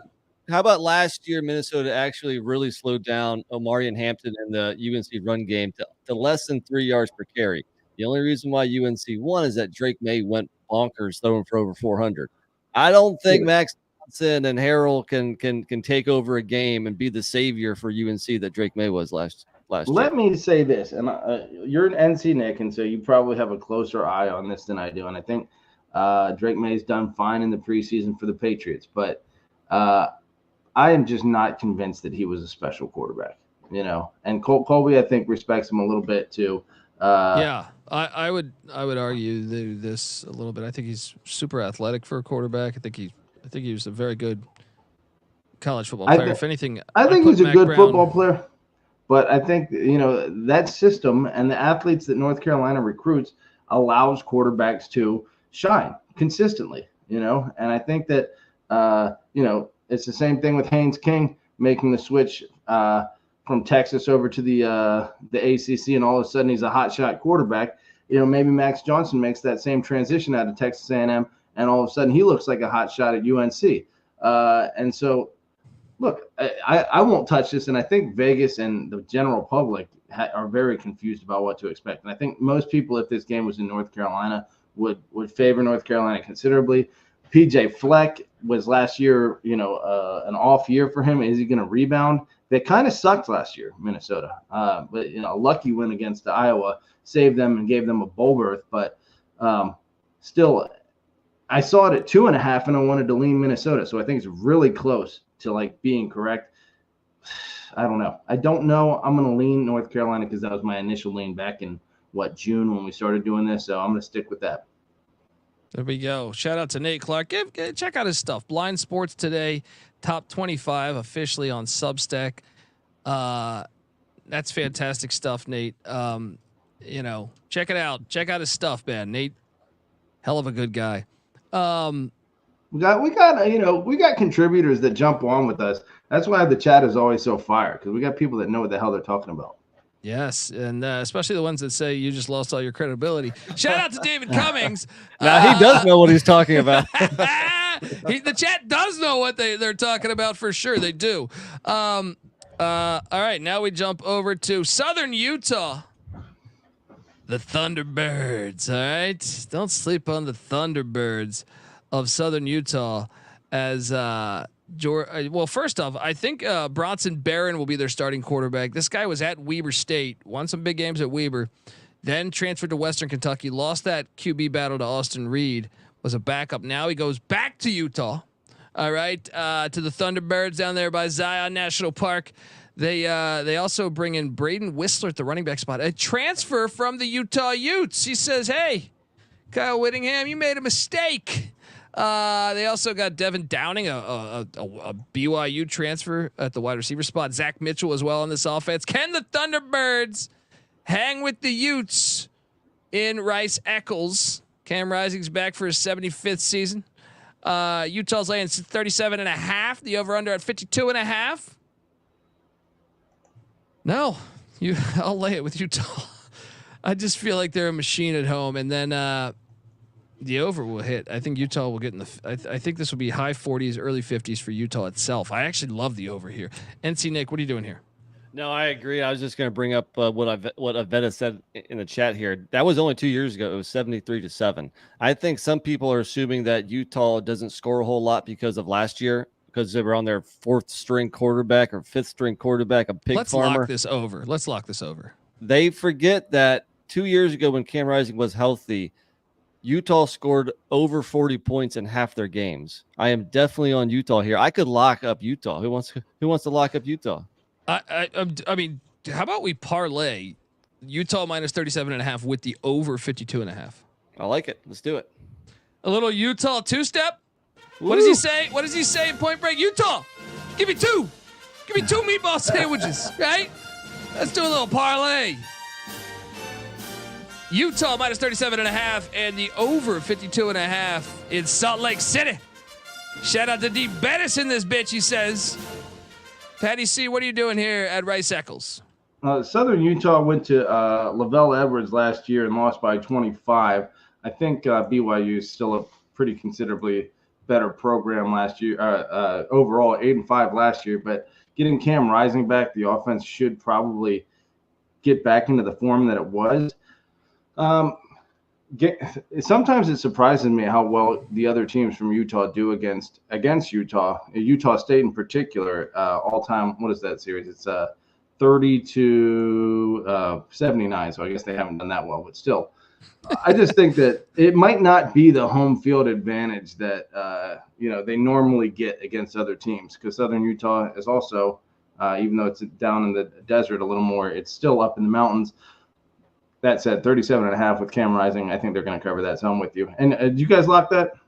Yeah, we did. We did. I'll jump and on board over. with you. All right. Dude, I'll jump on both. Let's triple it down. Oh, there we go. Hello? You play to win the game. You don't play to just play it. Triple lock on the Utes. Yes. Is that the first of the day? And the over. Jump on in. D. Bettis, we were on Georgia Tech and the money line. Georgia Tech and the points. He's not my boy just because I took the over on Oregon State last year, buddy. All right. But anyway, yeah, let's go. We got a little barn burner. Michael Barker, aka College Football Campus Tour. Subscribe to the Stadium Heads podcast. Myself and Michael Barker talking about college football stadiums and the history of the game. Oh shit, I put the wrong line in here. I put Hawaii minus 40. That's wrong. This line is Eastern Washington minus 7. This is an interesting one. CAA against Big Sky. two of the better conferences historically in the FCS. And I don't know. I mean, I feel like this is one where you sit there and say, okay, Eastern Washington and that red Inferno turf that I know Patty C loves. They haven't been a great defensive team lately. And Maine's quarterback from last season, Derek Robertson, transfers into Monmouth. But they got to replace one of the best running backs in the FCS, Jaden Sheridan. So we'll see how that works. They brought in a new defensive coordinator, Lewis Walker from North Dakota State. They got Max Jones, a JMU transfer at the wideout spot. Patty C. Win outright, Monmouth. Meanwhile, Eastern Washington has Kiko Vesperis back at the quarterback spot, and Efton Chism and Nolan Elm, two really good wideouts from a season ago. They can put up points. So Monmouth's defense better hold up. But I'm with you. I will take Monmouth plus the 7, just because Eastern Washington's defense. Last time I watched them, I was like, man, they just don't look like they want to play. NC Nick, what are you doing here in what is it, Cheney, Washington, or Cheney? I don't know how to pronounce that town. I think it's called Cheney, or I don't know. But all right, either way, it's a red field. It's a long trip for Monmouth. I'm gonna go with Big Sky here. I'm gonna go Eastern Washington. Yeah. So Patty C, you took the points, right? Monmouth. Hold on. What's the number? They're getting 7. They're getting 7 points. Yeah, I'm taking Monmouth. Monmouth last year, their wins were big. 19-point win against Towson. Lehigh, a 42-point win. 51-point win against Hampton. 39-point win against Stony Brook. So if they were winning a game, those were their 4 wins. A lot of their losses super close. So I think that 4-7 record really sells them short. Meanwhile, Eastern Washington had their share of close wins and close losses. So I think their record's a little bit more accurate. So I'm going to go with Monmouth to cover the 7 and maybe win outright. That's a great little late night game though on Thursday. ESPN Plus covering that one, folks. We have Eastern Illinois taking on Brett Bielema and the Fighting Illini at Memorial Stadium there in Champaign. What will we see? I mean, I feel like if you watched Illinois, they struggled with the group of 5 a little bit last season. Probably should have lost to FAU and Toledo. And meanwhile, Eastern Illinois had a pretty solid season. I thought they were projected to be terrible in the FCS a season ago, and they had a pretty solid season. Now, I do believe that they have to replace their quarterback. Who, Eastern Illinois? I thought that I thought Pierce Holly's coming back for his senior season. No, the Georgetown transfer. All right, maybe you are right. I have my notes somewhere here for Eastern Illinois, but yeah, that's maybe you're why right. I'm taking them. That's why I'm taking the points. I'm not laying 4 touchdowns with Illinois. Get out of here. Where the hell are my notes for this? Anyway, man, I'll take Illinois, man. I think they need to make a statement. Because Bielema's in the hot seat this year. I'm going to lay the 27.5, but I'll tell you this. I would not go much past 28. So I'll lay it. I'll take the over too. Eastern Illinois is good for a score or two. Pierce Holly, the former Georgetown Hoya at the quarterback spot. Still can't find my notes. I just remember that from his days Cooper's Field there. Patty C, what are you doing here? I think I'm with you. I think I'm going to go Eastern Illinois. I can't trust. So you're with me, Brett Bill. Oh, sorry. Is that what you would, Nick? I'm going to go with Nick here. Eastern Illinois covering 27.5. I can't trust Brett Bielema's offense after last year. Luke Altmaier, when they had Brown at running back a couple years ago, I think that's what really made this thing go. They need an elite running back to establish that Wisconsin style that will work at Illinois. I don't know that they have that. And Luke Altmaier, while a good quarterback, and maybe he takes a step forward and they get this done, it's still just not that reliable. 5-7 last year. Eastern Illinois 8-3 last year. A good program. It's 27.5. Seems like it's a little too much. Yeah. Let's go. This is an interesting one. Sac State, who beat Stanford last season in Andy Thompson's first year as a head coach. They head to San Jose for Ken Niumatalolo's first game. Now, Niumatalolo is running the run and shoot. He brings in Craig Stutzman, the OC from Texas State a season ago. And prior to that, he was with Nick Rolovich.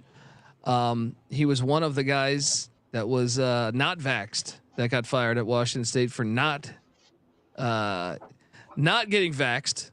And not that, I mean, who gives a shit, but I'm just saying he's one of the guys that got fired. He's a very good offensive coordinator, so he's bringing in the run and shoot there. They did retain their defensive coordinator at San Jose, which gives me a little bit of like, I find them to be one of the bigger mystery teams this season. They got Nick Nash still back at the wide receiver spot. And meanwhile, Sac State has been, it's Andy Thompson year 2. It's another year in his program with his guys, bringing a new OC with Bobby Frequise, I think his name is. Caden Bennett is the quarterback that'll be starting there. They got Joshua Nicholson, a transfer from San Diego State, coming in. They got Coleman Kuntz at the tight end spot, and Tal Tolliver at the running back spot. This is a low key good one there. Late night Thursday, if you're real swift. San Jose State's only laying 2.5, so even Vegas is a bit puzzled by this. Give me Ken Niumatalolo and San Jose State to get this done. I think that them keeping the defensive coordinator gives them a little bit of continuity, and the fact that Stutzman, I think, is going to be a head coach at some point.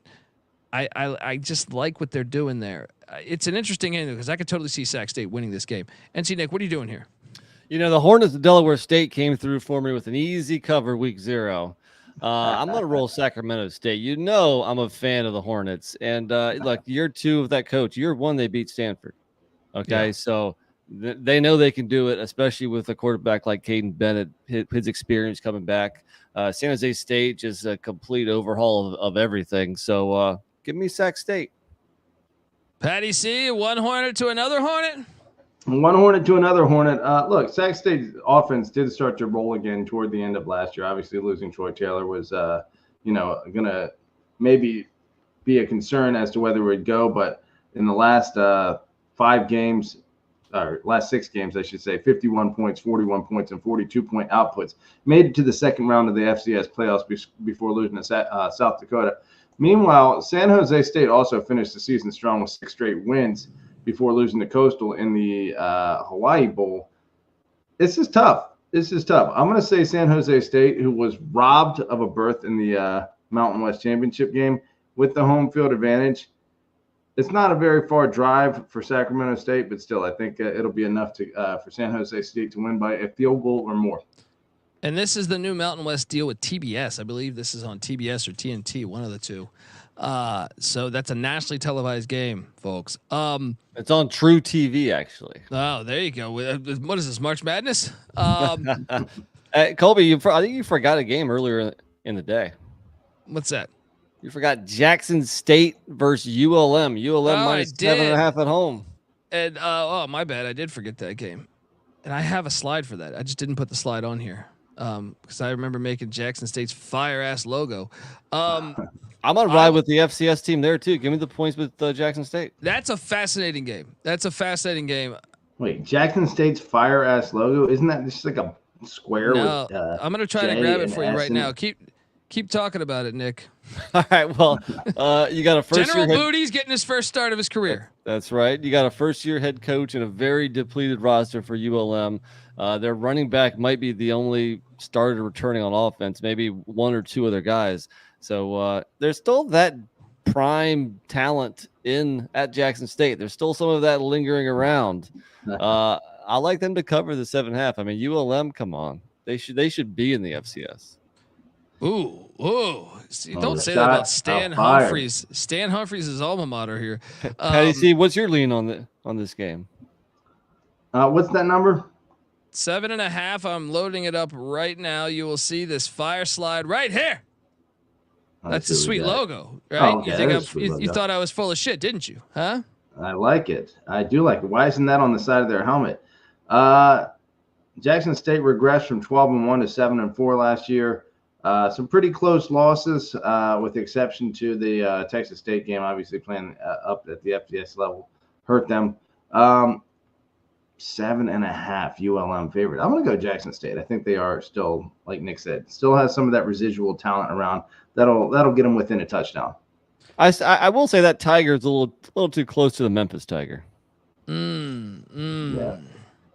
I will say that you're going to be wrong on your pick. ULM and General Booty win by 10. They score a late touchdown, lay the 7.5 with ULM. Who's head coach at ULM? I'm drawing a blank. Bryant Vincent. Brand new head coach coming over if they fire Bowden. Vincent was the interim who went 7-6 at UAB. Friday's action.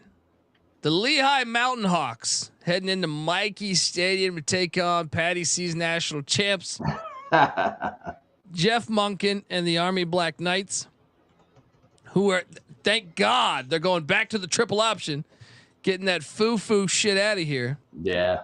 Army's laying 33.5. You get a month of prep for the triple, though. All right, you get a month of prep for this triple option offense, and I will say, Lehigh, Dante Perry's back at the quarterback spot. Luke Yoder back at the running back spot. Nick Williams, a tight end that they're raving about. Give me the points. One thing I know about the triple option, it bleeds the clock. You're only going to get like 6 possessions in this game. Give me a 45-14 or something. Maybe a 41-10 final. NC Nick, what are you doing here up at Mikey Stadium, one of the most underrated stadiums in the nation? But surprisingly, over the last 3 years, Army's been straight fire against FCS teams. They beat Delaware State 57-0, Villanova 49-10, and Bucknell 63-10. Lehigh's trash. I'll take Army and lay the points. Oh man, you say this on these airwaves. Stacking the money green. Patty C, what are you doing here? He's not listening an hour and 35 minutes in. I will say this: Lehigh, despite their 2-9 record, probably a lot better than that. A lot of close losses, most notably in my book, the 4-point loss against Holy Cross, a team that probably should have beaten Boston College last year. That said, 33 points is a lot, but the triple option offense is one of those offenses that you can either stop or you can't, and I don't think Lehigh can. And so when the triple option goes off, it really goes off. I am interested to see how committed they are to the triple option, because I know toward the end of the year they started to lean into it. But they fired that OC. They fired that OC, and they went back to the full triple option. But they brought in the guy who's taken over as the OC. I'm drawing a blank on his name. Was at Kennesaw, and granted it's been like That's 4 or true. 5 years. That's true. Since he's been at Kennesaw, and they were never a full-on triple option team. So how well is he going to run the triple option? How committed is he to it? I think that is the big factor in deciding whether Army. Well, Kennesaw ran the triple. Kennesaw ran the triple all up until last season. That was their first year going to the spread option. Oh, I thought they ran some like hybrid, but I thought obviously it was super run heavy, but I didn't realize it was complete triple. So if that's the case, then yeah, I guess Army's going to be back in form, and so I think they do cover this. Next, we got a banger on Friday night. NC Nick, you slept on this one, didn't you, buddy? Huh? The Raiders of Colgate going into Orono, Maine to take on the Black Bears. Maine's laying 9.5. NC Nick, as a guy that's got season tickets to the Black Bears, and you've been up there for a few games, what are you doing here? I'm a Maine guy. I went on that 3-point stance at midfield in their fine stadium. I'm not going to fade the Black Bears at home. Never. Lay the points. I agree. They lose their quarterback in the portal to Monmouth there, but I just think they're building something. Carter Peavy comes in from Mercer at the quarterback spot. Tavian Banks, a great running back, and Joe Gillette, a wideout that comes in from Lafayette. Just enough for them to cover. They win by 10. Patty C, what are you doing here? Not so fast, my friend. Colgate 0-4 start. Some really rough games out the gate, but finished the season 6-1 in their last 5. Look, I think that's enough to convince me that they're going to keep it within. Yeah, give me the toothpaste. He says that because that one time they upset JMU in football. I remember that one. Look, he knows we've not, had our he knows share not of to games fade against Colgate. Maine too. Yeah, but I respect Colgate. Yeah. Let's be honest. Yeah. That game's a fun one Friday night, folks. Don't sleep on a couple of these. Yeah, the Cocaine Bears. I'm sorry, Chad G. You're right. The Maine Cocaine Bears can get it done. Temple is catching 1,000,000 points. It's not enough. This is the worst game out of all the FCS games. This one's the worst. We talked about the Arkansas Pine Bluff spread and stuff. This one here, Temple going to Oklahoma Memorial Stadium there in Norman. Lay at 42.5. I feel fairly decent about Oklahoma laying 42.5, guys. I could lock this. Easy. I think I want to lock it also. Let's go. Let's lock this thing. 42.5. They're not scoring. They're not fucking scoring in this game. And if it'll be a late field goal. Yeah. The devil's advocate here. Jackson Arnold, 4 touchdowns, 3 interceptions last year. Better clean that up. Can't be throwing the ball away and covering a huge spread like that. But I think they will. I'm locking it. Me too. NC Nick. Oh, we got a triple lock here. Yeah, triple lock. Lay the points. I mean, I think they're going to get over 58 themselves. Yeah, I mean, look at last year. You know, they beat Arkansas State 73-0 and Tulsa 66-17. So they are not afraid to keep the foot on that gas. Yeah, and it's not even really going out on a limb to think that they'll score 50, 59 points. You know, I think they kind of should be expected to. Triple lock.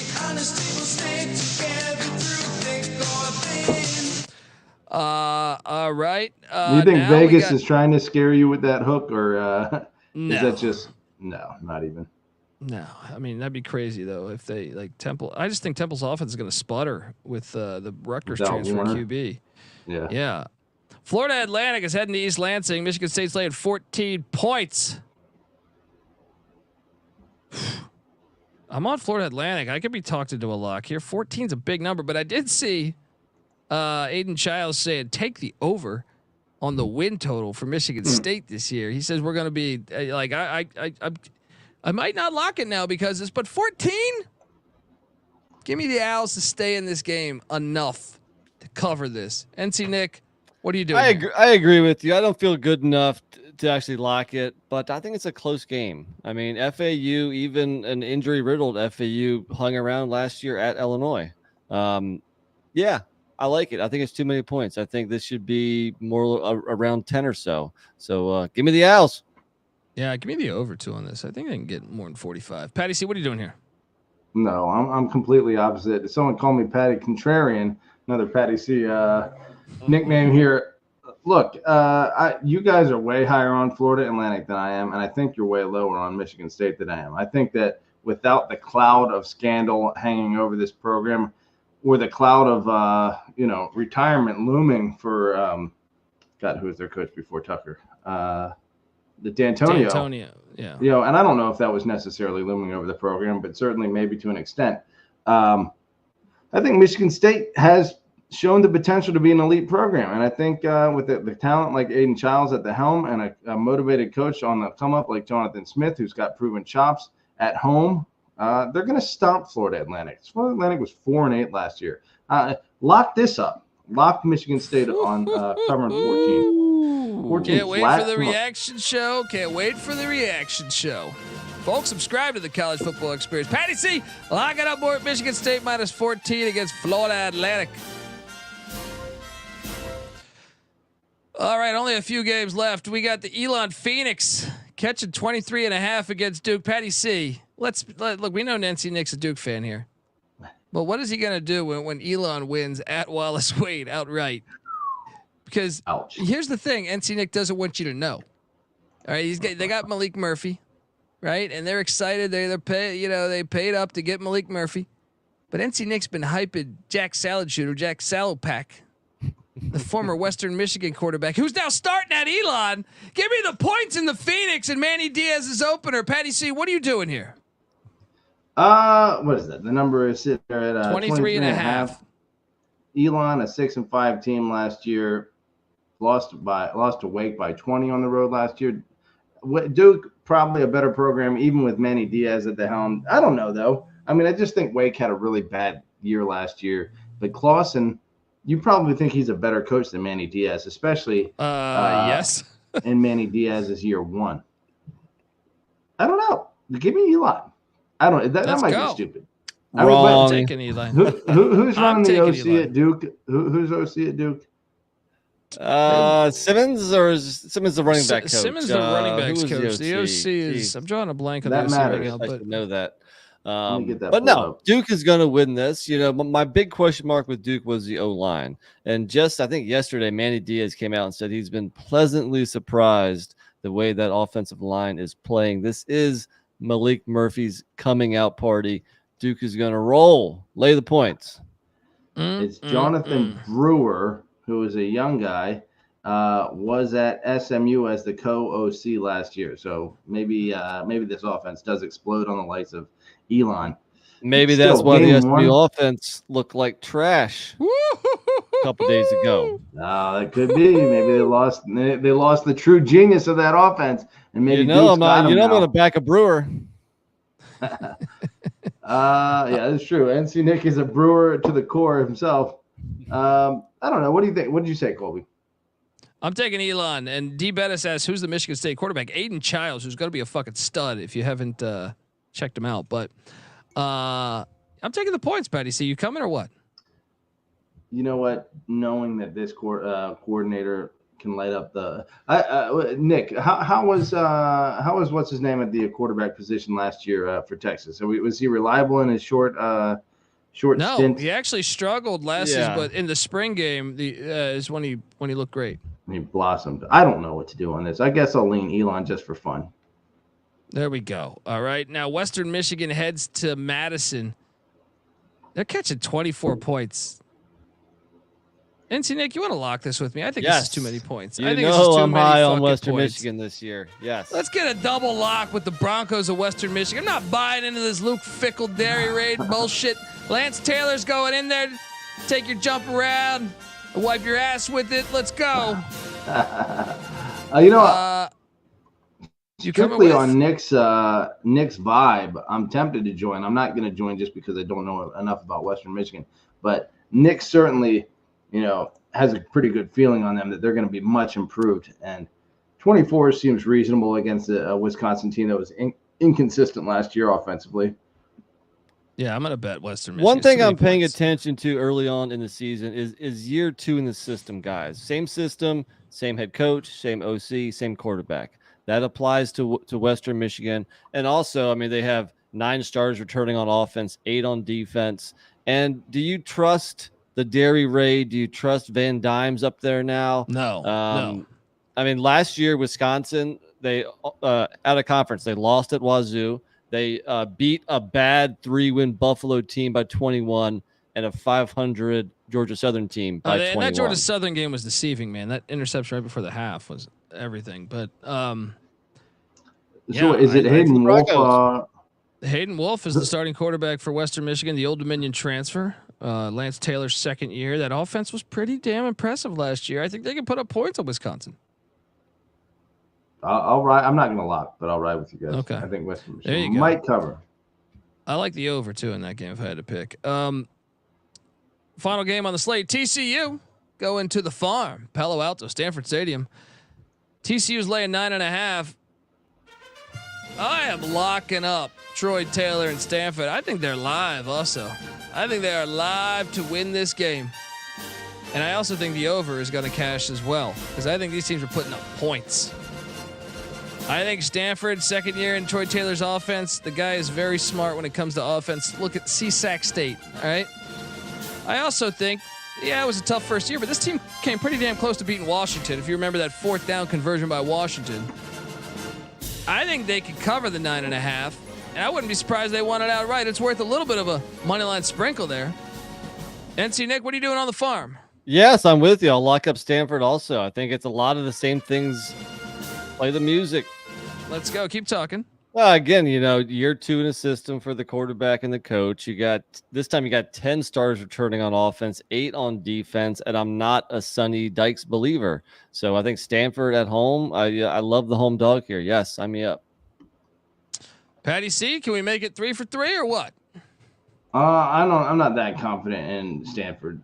They had 2 wins by 3 points and a third win against Hawaii by 13 points at the beginning of the season. This team got their ass kicked a bunch of times. Almost beat Washington, who played in the national championship. Close only counts in horseshoes and hand grenades. Well, I guess close counts in betting too, but point spread is actually. But look, TCU. I don't know. They weren't great down the stretch. Losers of 4 of the last 5. Did house Baylor, but kind of hung in there with Oklahoma 69-45 to end their season. I think TCU's a step. You know Kind what, of though? hung in there. They gave up 70. I do think Troy Taylor in year 2, that offense will have another step forward. So I'll go with you guys, but I won't. Should I lock it? I mean, don't be such a pussy, dude. Fuck it. Let's go. Let's go, Stanford. Triple lock with the Stanford Cardinal. That's how you close out a show. That's how you close it out. You know, a lot of people go to college for 7 years. Triple lock on the Cardinals. Folks, get the SGPN app. This has been a long show. All right. This is, like I said, this is a 2-parter. Wednesday, we got the rest. Saturday, Sunday, Monday's action. Can't wait for this action. Subscribe. Give Patty C a follow on Twitter at PattyC831. NC Nick is on Twitter at NC__NICK. I'm on Twitter at TheColbyD. The College Football Experience is on Twitter at TCE on SGPN. And I can't wait for the season. All right. YouTube.com/the college football, or I'm sorry, YouTube.com/the college experience. Get on over there, hit that like and subscribe button. It's the season. We're due a 5-star review from some of you people. Come on. Get on over to iTunes. Give us a 5-star review. It takes 2 minutes out of your day. All right. Check out the college basketball experience. Moneyline Max killing it over there. The Big 12 experience, the college baseball experience, the Stadium Heads podcast where we talk about the history of college football stadiums, the FCS college football experience. Till next time, folks, and the Sports Gambling podcast. We'll be up next on the Sports Gambling podcast talking college football week 1 as well. Till next time, this is the college football experience. You better start thinking about yours. And we out of here.